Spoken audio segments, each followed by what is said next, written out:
আমি কিনেছি এই লাক্সারিয়াস প্রাইভেট জেটটা, আর এই পাইলট যদি এর ভেতরে 100 দিন আটকে থাকতে পারে, এটা ওরও হয়ে যাবে। কি? মজা করছি না, আমি এই প্রাইভেট জেটটায় $2.5 মিলিয়ন খরচা করেছি, আর একবার ভেতরে ঢুকলে 100 দিন কিন্তু শুরু হয়ে গেল। ও মাই গড। আর এখনই 100 দিনের চ্যালেঞ্জের প্রথম ঘন্টা শুরু হয়েছে। শুরু যখন করতেই হবে, চলো আমরা শুরু করে ফেলি। চলো একবার ঘুরে আসি। চলো আমরা দেখি ও আসল পাইলট কিনা। কি বলছো?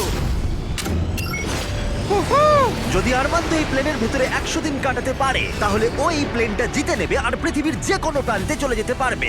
দেখা যাক। 100 দিন এটার মধ্যে নো প্রবলেম। এটা স্মুথ রাইড ছিল, দারুণ দেখতে লাগছে। দেখা যাক ল্যান্ডটা স্মুথ হয় কিনা। এটা অসাধারণ লাগছে। এটা দারুণ ছিল। তোমার 100 দিনের চ্যালেঞ্জের প্রথম 2 ঘন্টা পেরিয়ে গেছে, কিন্তু যদি তোমার শরীরের কোনো অংশ এই প্লেনের বাইরে টাচ করে, তাহলে এই ভিডিওটা শেষ হয়ে যাবে আর তুমি এই প্লেনটা হারাবে। মাটি ছোঁয়া যাবে না। Good luck. দেখা হচ্ছে তাহলে। তাহলে দেখা যাক আরমান্দ এই প্রাইভেট জেটটা জিততে পারে কিনা।